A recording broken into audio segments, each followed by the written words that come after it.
PodCastle, episode 535 for August 14th, 2018. The Threadbare Magician, Part 1, by Cat Rambo. Rated R for cursing wizards and magical desires.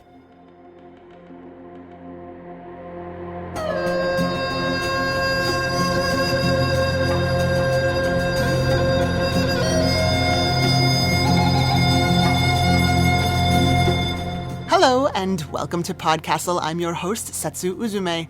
This story is such a doozy we had to split it into 2 episodes, so enjoy part 1 today and join us next week for the thrilling conclusion. The Threadbare Magician originally appeared in Genius Loci, Tales of the Spirit of Place. This week's author, Cat Rambo, lives, writes, and teaches atop a hill in the Pacific Northwest. Her 200-plus fiction publications include stories in Asimov's, Clark's World, and the Magazine of Fantasy and Science Fiction. She is an Endeavor, Nebula, and World Fantasy Award nominee. Her 2018 works include Hearts of Tabat and 2 resource books for writers, including Moving from Idea to Finished Draft and the 3rd edition of Creating an Online Presence for Writers. For more about her, as well as links to her fiction and her popular online school, the Rambo Academy for Wayward Writers, see kittywumpus.net. There will, of course, be links in the show notes. This week's narrator is a familiar voice around the PodCastle, a former host and former co-editor, Graeme Dunlop. Graeme Dunlop is a software solution architect. Despite his somewhat mixed accent, he was born in Australia. He loves the spoken word and believes it has the ability to lift the printed word above and beyond cold words on a page. He and Barry J. Northern founded Cast of Wonders in 2011, and he can be found narrating or hosting the occasional episode or working on projects behind the scenes. Graeme lives in Melbourne, Australia with his wife Amanda and crazy boy dog, Jake. And now, wrap yourself in your favorite fabrics and enjoy the story. The Threadbare Magician, by Cat Rambo. Old fabric holds smells better than the cloth of more recent decades. New stuff is all chemicals. It rubs the roof of your mouth like steel wool if you sniff too hard, bites like a spell's sting. Older silks, wools, cottons, the organics, hold household odours. Cedar and cinnamon, turmeric and garlic. Perfumes you can no longer find, like l'origine or quelques fleurs, camphorated mothballs or talcum powder. Rarely the whiff of a person, a smell lingering long after every other scrap of their DNA has vanished from this earth. Most often just the lilac of salt left by a hasty dry clean, but the other times make it worth it. I pulled the green XL circle aside with my thumb and kept going widdershins into the L's. So far, the Value Village's rack had yielded only 2 possibilities. An XXL black with a bamboo-patterned weave, cream-coloured dragons curled and coiled amid sun-ridden clouds, and an XL crimson rayon whose flame pattern suited it to throwaway magic, a protective cloak perfect for next week's trip to Portland. I fingered through the fabric, searching for silk among the rayon and cotton. Nope, nope, nope. A pretty day outside, one of the last days before summer slanted to the other side of the clock and the days began shrinking into the grey days of Seattle fall. A day for turning up the radio and blasting Danny California until the sound came up through your bones. A day for wishing you were in love, or some reasonable facsimile. My own shirt was printed with umbrellas. Parasols, really, pinwheeled against a grey sky and white cumulus clouds. Protection, and even though it was newer and untested, I trusted it to ward off anything. Like wearing magic protective gloves, more supple than lead-lined canvas, but surely at least that solid. Shouldn't have trusted it. The spell struck up from a black background, red serpents, scales lined with scallops as blue as the sky outside. Slashing bites along the outside of my left hand, locking on, tails sticking straight out as they attached themselves. I lurched sideways, The floor crashed up into my face, thunked against my forehead in painful collision. Then I was gone. When I awoke, I was in a car's back seat alone, my cheek pressed to sticky vinyl upholstery. I could not raise my head, couldn't move other than a slow blink.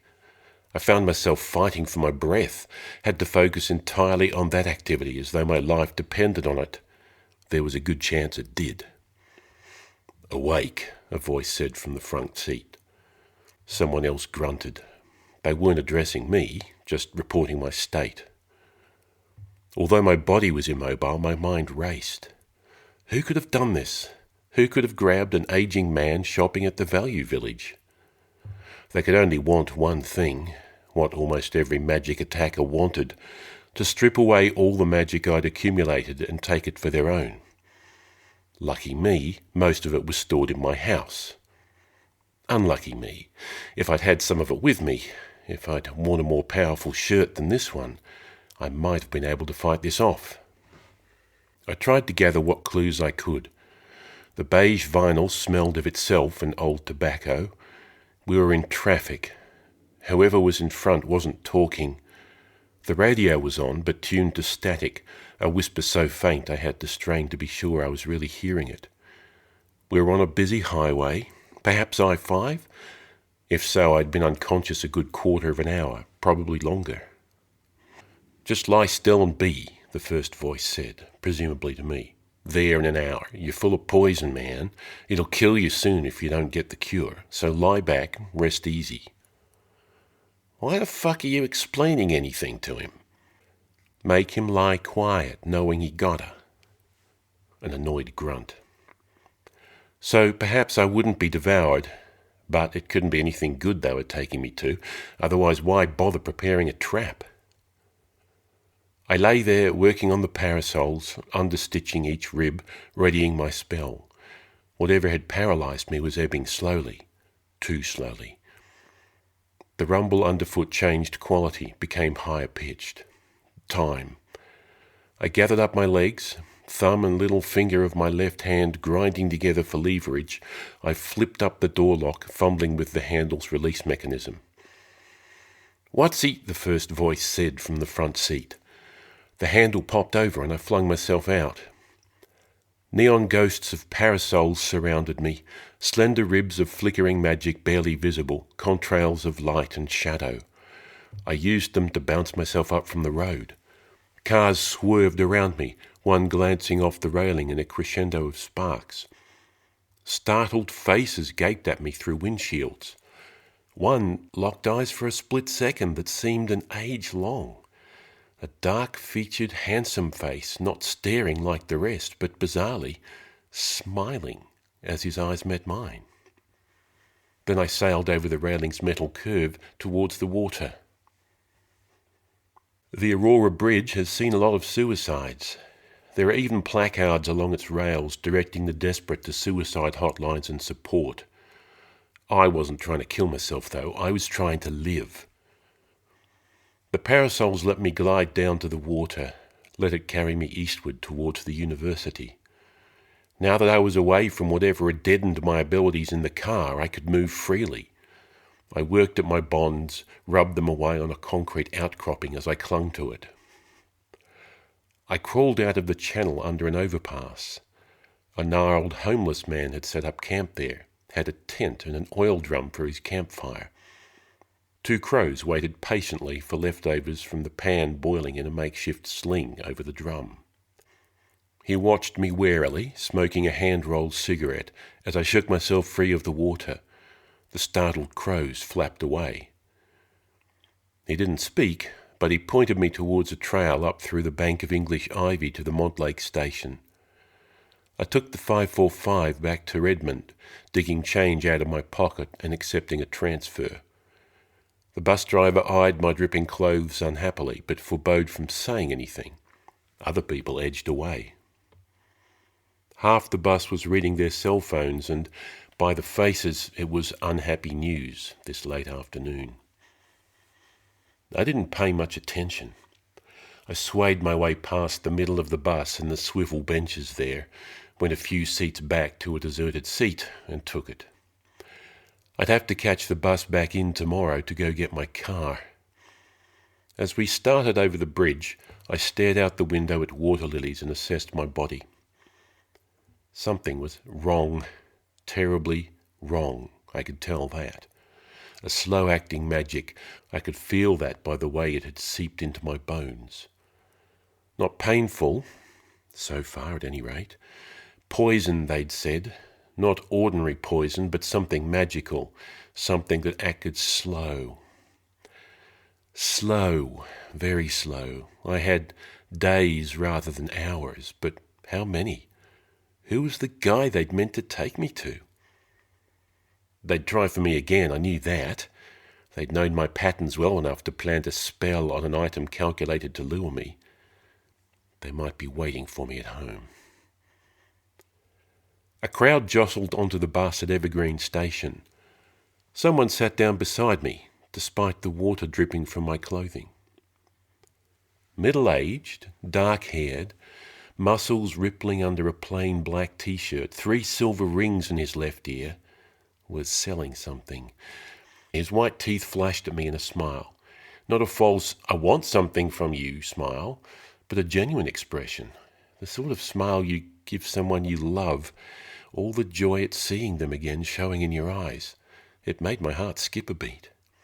He said, "Didn't you just move into Friendly Village?" "A few months ago," I said.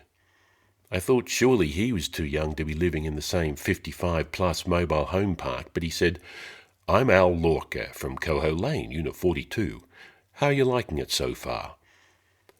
"Roy McComber, it's not what I expected of a trailer park," I said. I wondered when he was going to acknowledge that I was sitting there dripping wet. The puddle I was sitting in was seeping into his jeans, but he didn't seem to notice. "Mobile homes," he said, and we both laughed because that was one of the characteristics of the denizens of Friendly Village, that they eschewed the words trailer park at all costs. "You're in that white marlet across from the unit with all the gnomes and flamingos. Nice trailer." "The Cadillac of mobile homes," I said. "I've been in there visiting Ed. He put some time into it. Pergo, central air and a tankless water heater. Lots of nice little amenities. I was lucky." He nodded. A little smile hovered off and on his lips. It made me uneasy. Pretty lure. Pretty lure. But surely he's part of this. I pulled the cord for the next stop. Lorca looked surprised as I stood up. "Not headed home?" "Got to visit a friend." I felt him watching me as I got off. I went to Kirkland to see Jason, though it was against my better judgment. Still, what better to heal you than a magical spring, like the one he was the hereditary guardian of? I could surreptitiously test the water against this poison. Who was to say it'd work? I felt defensive about seeing him. I always did. He had a way of seeing through me, of rolling his eyes that made me impatient and bulky as a mule about asking for help. I'd rather beat my head against a wall trying to solve it, and the bloodier it was, the harder it became to make the request. Where I can be downright bitchy, Jason was one of those golden folk who are always in a good mood, for whom the half-full glass is near spilling over.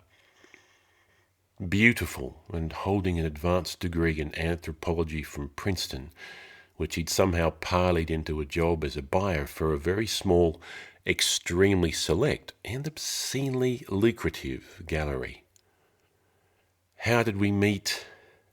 I'd like to say it was something significant, but it was a missed connection ad on Craigslist that he'd placed. I mistakenly answered thinking he'd been talking to me. I found out 3 months into the relationship, or rather I guessed that, and his silence confirmed it. I don't know how long he would have let me go on believing he hadn't been talking to some other lanky blonde man he once made eye contact with on the light rail. Maybe all my life. But still, that was the linchpin of our meeting, founded on confusion and silent, tactful kindness. There are worse things I know, or do know now at least. But back then I was young and stupid and wanted to be cherished for myself, to have been chosen for something I and I alone could provide. Now I'm no longer young. So, Jason, grey chinos and a faded blue shirt, surely purchased at that stage, rather than being allowed to weather into it. It made his eyes Pacific blue, a blue that would have made the ocean itself jealous. I'd screwed things up, but Jason kept trying and trying to make it work. He'd coax me into showing up.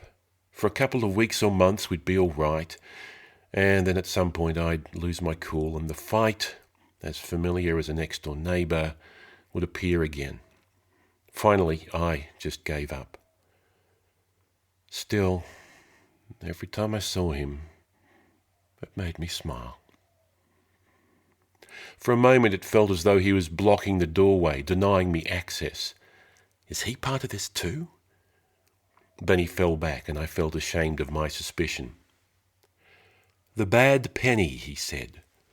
He stood aside as I entered, Mr. Phipps bouncing on his shoulder and chirping greeting. "What do you need this time?" I couldn't help it. The derision in his voice forced the lie out of my mouth, horrifying me even as it passed my lips. "Nothing. I just wanted to see you." I glanced around the hallway. I loved Jason's house, its immaculate candy-coloured interior walls, Mr. Phipps the parakeet, the photos on the walls, all Jason's work, young men and women in black trench coats ascending a large interior staircase, all black and white. He said, eyes narrowing, "Why are you all wet?" "Someone tried to kidnap me." "Who?" "I'd like to know that myself. He used a spell to knock me out and 2 goons to collect me." "But you got away, clearly." He looked me over. "And your escape apparently involved a great deal of water. Go take a shower. I'll bring you in a change of clothes." Everything in his bathroom that could be white was. All immaculately clean except the bathroom mirror, which had the usual black marks in Sharpie drawn on it. You don't want anything getting through after all. I changed into the t-shirt, jeans and tidy whites he'd left out for me and went downstairs. He was in the kitchen, chopping fennel.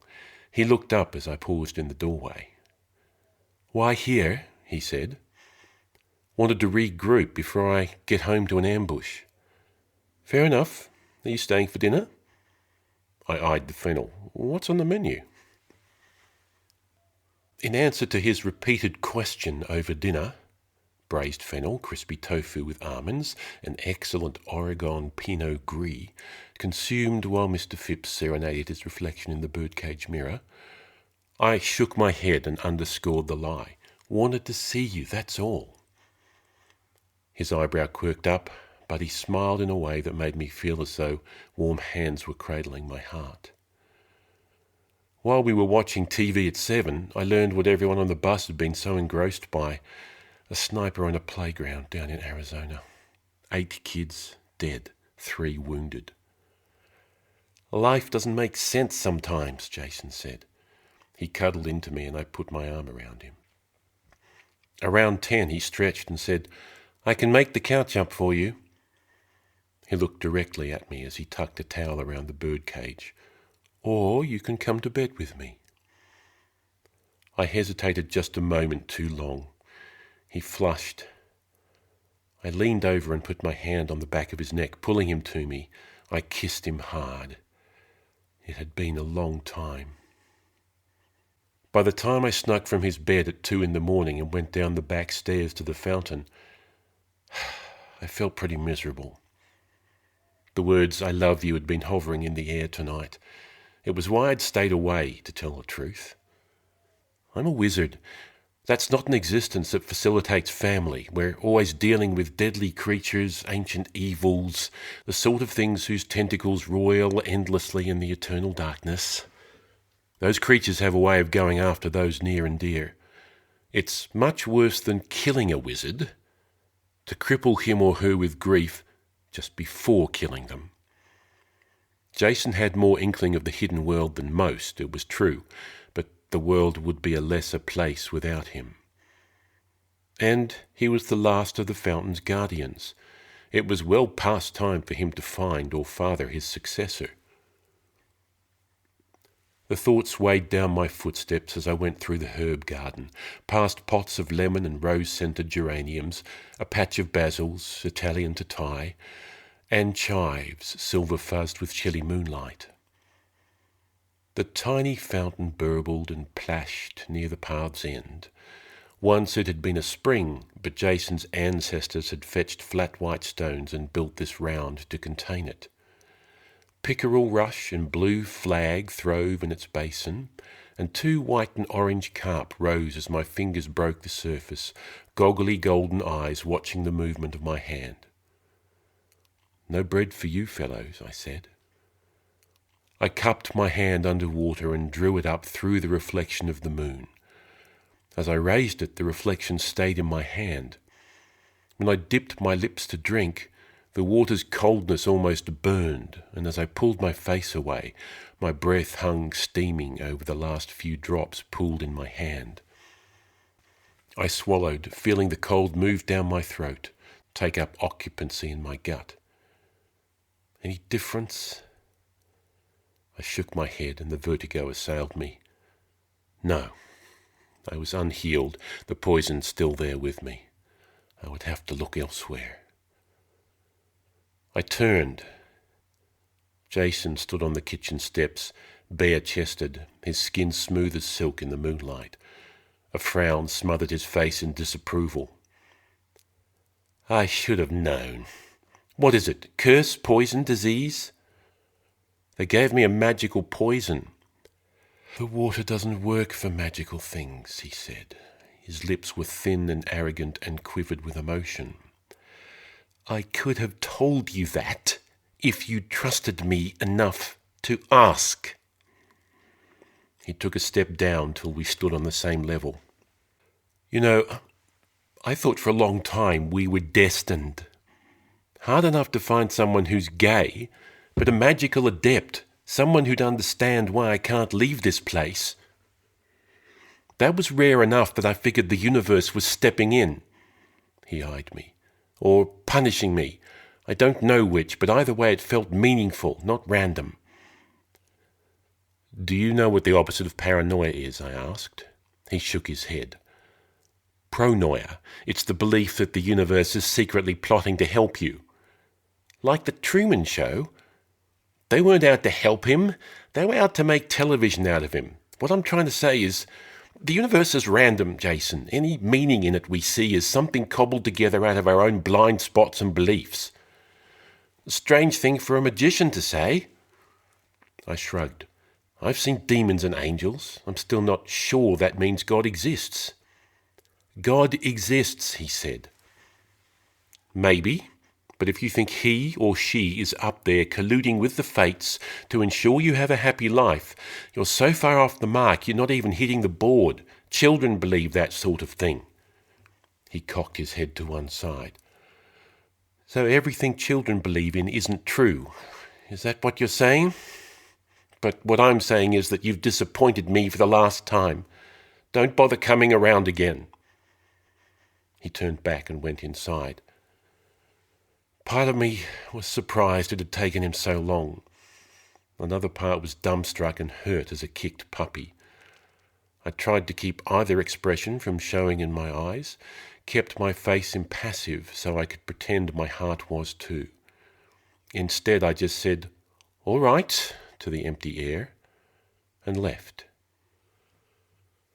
That early in the morning, the roads were deserted.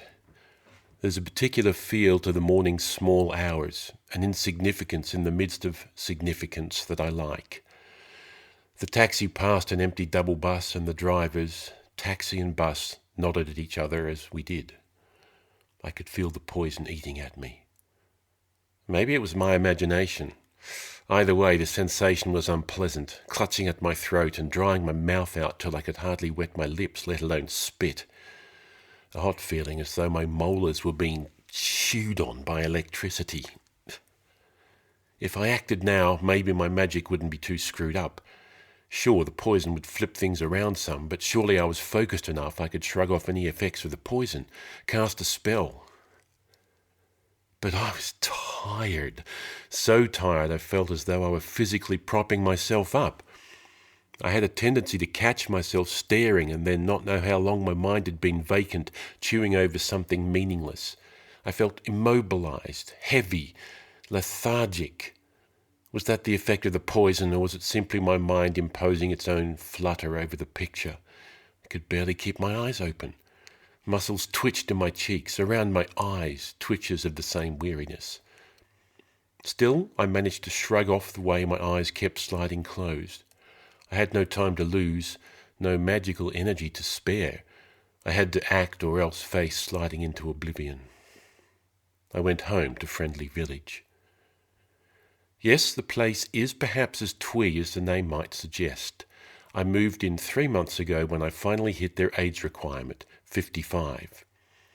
But it's a nice place, backing onto Bear Creek. Nice in that I had no one interfering with me, no one watching my spells or trying to snare my secrets. Bad in that it was isolated. I used to think I wanted it that way. After all, how had Danny died? Back in Villa Encantada, he'd befriended a neighbour being attacked by another magician, and he'd been torn to pieces by a spell as a result. Safer not to deal with people at all. You never know what's hiding behind someone's smile. I took my time approaching it, but as far as I could tell, no one had been around. I stepped in through the front door and breathed easier. I was home. I went into my workroom and browsed through the rack there. Rows of shirts, each more brightly coloured than the last. Everyone's magic is different. Sure, there are basic tenets, laws of contagion and similarity, the rule of 3, karma, that sort of thing. But beyond that, it depends on your internal landscape, the metaphors that matter most to you, the ones that shape your dreams, your thoughts, your internal landscape. For example, Danny, the guy who taught me, used thrift shops too, but he wasn't looking for shirts the way I do. He was looking for what I call the sad orphans. You know them. The handmade plaque reading, "For Grandma Lolo from Susie." The personalised mug that said, "Kitty C needs her caffeine." Peeling trophies and wooden boxes decoupaged with awkward puppies or pyrographed with Western designs of bluebells and skulls in charred brown lines. He could use those. He tapped into what might be unused forgotten history.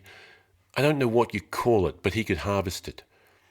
Personalise an object and you're creating ties that a magician can use if he or she has the right handle on it. Me, I use clothing, and a particular kind of clothing. The more fine-tuned you are, the more powerful.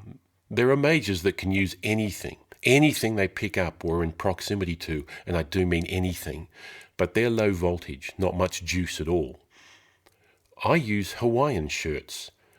I'd been a vintage clothing dealer until an incident that I'm not going to go into at this time brought me, gasping and soaked with salt water, to Danny's feet. He took me as a student, and I wouldn't be alive today if he hadn't. But anyway, Hawaiian shirts. You may not know anything about them other than they're usually gaudy and fat men seem to be drawn to them. But the Musashia, the shirtmaker shirt I'd been reaching for back when this whole passage began, was powerful for more than the design. Koichiro Miyamoto, Musashia himself, was one of the smart guys who put their heads together in the 40s. They wanted to sell souvenirs to the servicemen clogging up their beaches. They noticed they bought postcards to send home. But a postcard, even a glossy colour one, how much do you make off something like that? So they came up with the wearable postcard, which they called the Aloha shirt. Nowadays, a Hawaiian shirt. You can find anything on a Hawaiian shirt, not just palm trees, angel fish and laid hula girls. Dragons, tigers, scorpions, robots, rockets and Godzilla. Well, not exactly because of copyright issues, but close enough that you know what the designer was trying to get at.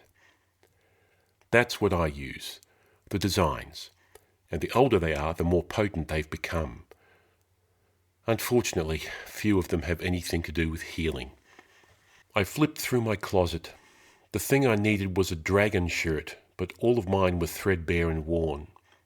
I'd used them unnecessarily, Danny would have told me, squandered the strength of their magic on frivolous things. If I'd faced up to things, I'd have some of their juju left. Could I alter a shirt to save me? I did that sort of thing all the time. I sewed vintage bark cloth into linings, fashioned tiny pockets in hems that could hold a crystal or a gumball charm or lucky rabbit's foot.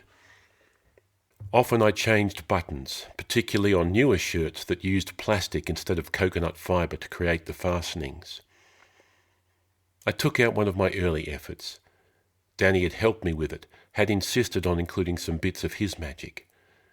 Now that he was gone, would they be of any help? I ran my fingers along the hem. He'd sewn some beads in there. Taking out a pair of bird-headed scissors, I snipped each tiny precise stitch away. The caution made me think of Danny. Tears came to my eyes. The poison must be affecting me. I never cry. And yet tears fell on the fabric, deadening the scarlet and amber cloth as I tugged away little bits of thread to coax the little pouch open. A tiny bead, unglazed, made of clay. An oval as long as my smallest fingernail, its sides ridged, and tiny markings between the ridges, like traces of cuneiform. I squinted at it, then gave up and went to get my reading glasses. Aging sucks. But even with the glasses, I couldn't read the bead. Magic is semiotics, the art of reading the world, of knowing what each signifier has packed into it. Magicians love history and morphology and all the other soft sciences, even the most fragile like the Kabbalah and Tarot and I Ching. To use a bead whose meaning I couldn't read went against the grain, but it must be beneficent or Danny wouldn't have used it. I took the umbrella shirt I'd been wearing. It hadn't protected me before. Could I make it into something that could? I studied it. The fabric's background was blue, studded with silver raindrops. I used pale grey thread, weaving a web between the umbrellas that was barely visible to the eye. I ran a line along the collar's top stitching and sewed discs of mirrors under the collar's points. I picked out every bead that Danny had sewn into the other shirt. Each one got sewn into the underside of the shirt, centred beneath the umbrellas. There were almost enough to do them all. I hummed under my breath as I did it, an old Disney tune. Drip, drip, drop, little April showers. It wasn't April, but I hoped that wouldn't matter. Magic is about belief. It's about tricking yourself into believing it works, because if you do, you can make it work. You have to think about it, but you can't think about it too hard, can't think in ways that will bring doubt into the spell. Remember the joke about the centipede who, when asked how she managed to walk, thought about it too hard and then couldn't do it without falling over her own feet? That's a real danger for magicians, and sometimes if things go awry, they go awry in a big way, bringing about natural disasters or other chaos, things that could core a magician like an apple and leave him only a husk. You have to learn to trust your intuition with your life, or else you die, or come so close to it that you wish you had. I shrugged on the shirt, buttoning it hastily. It felt comforting to have Danny's beads around me, like Danny's arms. Some of the lethargy dropped away. Not all, not by a long shot, but this was better at least. Let me blink away some effects of the poison. Just in time. Someone was coming. The thing about mobile homes is that they feel temporary. The skin that protects you from the outside world is thinner, more fragile. That's not entirely a bad thing because it keeps you from being ambushed, lulled into a sense of security by thick brick or stone or wood. which is why I felt my visitor and put the shirt I was working on down long before his knuckles brushed the door through the vibration of his footsteps on the front porch. When I opened the door, it was Lorca. He didn't feel like a magic worker, but something lurked under his surface. Not malignant, though. No hidden serpent or trap like the one that had caught me in Value Village.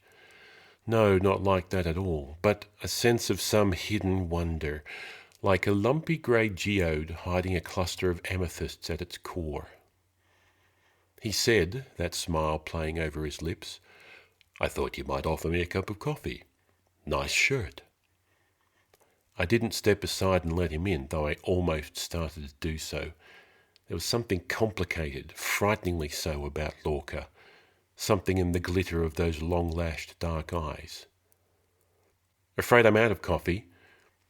"Here in Seattle, I believe that's a finable offence." He leaned in the doorway. "So what do you think of the place, now that you've been here a while?" "It's good so far," I said diffidently. "Everyone lives up to the name, very friendly." He laughed. "They are. The tenant before you here, Ed, grew dahlias. Everyone will be over telling you what to plant." I glanced toward the back. The 3 large flower beds edging my unit were a little daunting. I've never been good with herbal magic, other than the spells everyone knows, but I'd thought to grow some herbs out there at least, maybe a tomato plant or 2. It was good fluffy soil. "There's plenty of activities," Lorca said. "Bingo in the winter." His eyes danced with some secret joke. "Very practical prizes." "Practical?" I couldn't help but ask. "Practical how? Like a set of screwdrivers?" "Cases of toilet paper and light bulbs," he said with a wry twist to his lips. I laughed. We both did. I found myself charmed despite my suspicions. "Plenty of women," he said. "You'd be surprised at the action some of these guys see." Some of these guys, he'd said. Not himself. And there was an undercurrent there, enough to make me say, "I don't happen to swing that way myself." The sunlight caught his hair, which held a blue shine like the underplumage of a Steller's jay, dark but unmistakable as his smile swelled. "Neither do I." He's flirting with me. I wanted to flirt back, to banter, begin the dance that would lead us into bed. This was not the time with some unknown opponent laying traps for me. This was too probably part of that. At least my application of Occam's razor argued that it was. "Perhaps I'll come to a bingo game sometime," I said, reluctant to shut the door between us. "That's in the winter only, months away." "Well," I said uncomfortably, "perhaps I'll see you somewhere else." Disappointment flickered across his face. Again, the emotion seemed genuine.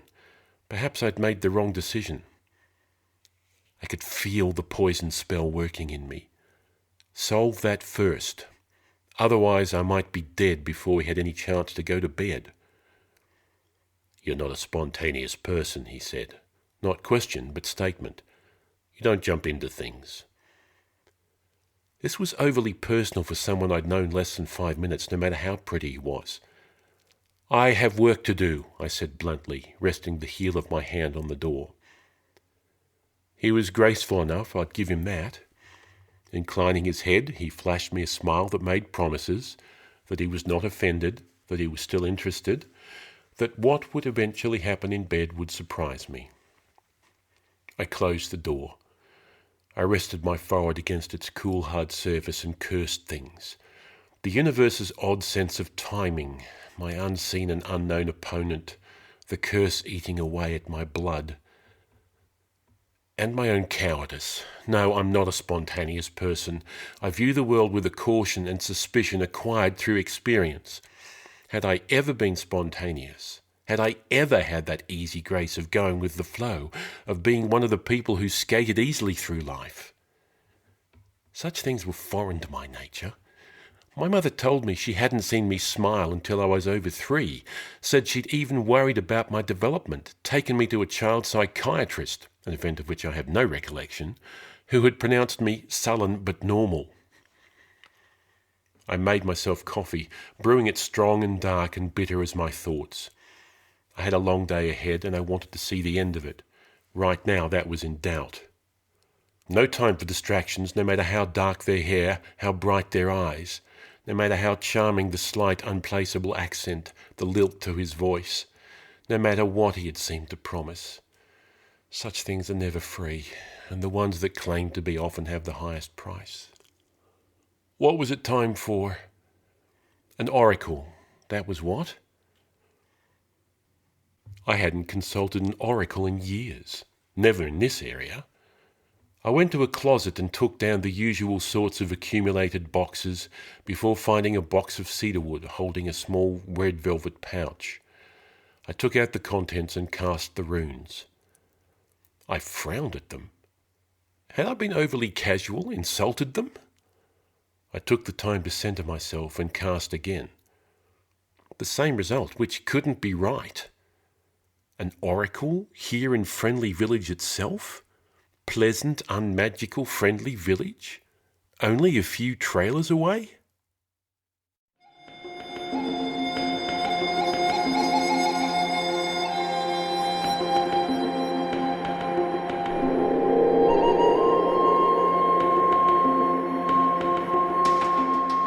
And welcome back. Kat had this to say about her story. The Threadbare Magician is part of an ongoing series of urban fantasy stories set in Seattle. She's lived in Seattle since 1999 and loves writing about its hidden magical life. Other stories in the series include The Wizards of West Seattle, available in Neither Here Nor There, and The Houses of West Seattle, along with The Mermaids of West Seattle, available via Kat's Patreon campaign. Want to know my thoughts? I'll tell you. Next time. That was our show for this week. On behalf of everyone here at the PodCastle, including our audio engineer Peter Behravesh, our forum moderator Aussie Cat, your co-editors Jen Albert and Khalida Muhammad Ali, along with all our wonderful associate editors, Crystal Claxton, Stephanie Cox, Matt Dovey, Aidan Doyle, Alora Gatz, Arun Jiwa, Devin Martin, Suyi Davies Okungboa, Julia Pat, Hamilton Perez, Eleanor Wood, and me, thanks for letting us share another story with you. Be sure to share it with your friends, hit us up on social media, and if you would like to show some extra love, head to patreon.com/EAPodcasts for special events, bonus episodes, and PodCastle appearances in the wild. We'll be back next week with the thrilling conclusion. See you then.